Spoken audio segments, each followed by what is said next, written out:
Donc voici la figure, voici la consigne. Alors d'abord, valeur arrondie à 1 mm, qu'est-ce que ça veut dire exactement?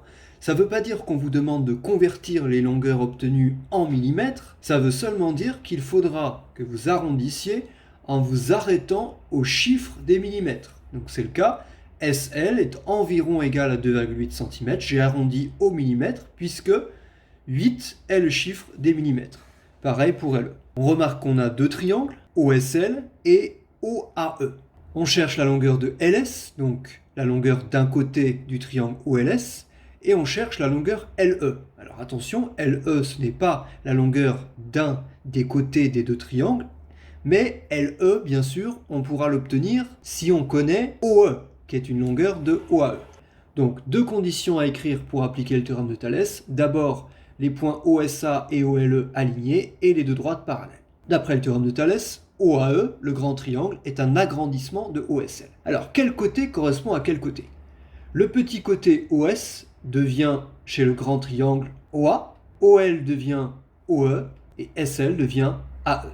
Comme OAE est un agrandissement de OSL, on passe d'une petite longueur à une grande longueur en multipliant à chaque fois par un même coefficient. Quel est ce coefficient? C'est le coefficient qui va par exemple transformer 2,3 pas en 2,4, qui va transformer 2,3 en OA. Et OA vaut 4,7 cm, 2,4 plus 2,3.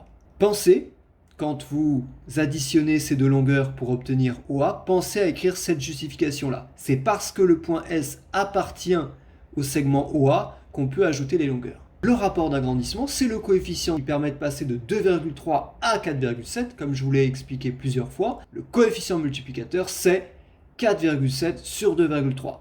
Donc voilà le coefficient d'agrandissement.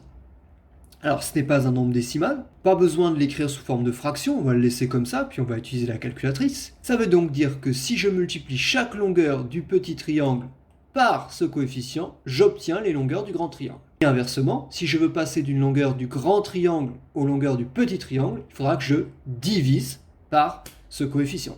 Donc pour obtenir OE, qui est une grande longueur, OE s'obtient en multipliant 1,2 par ce coefficient. C'est ce que j'ai écrit là.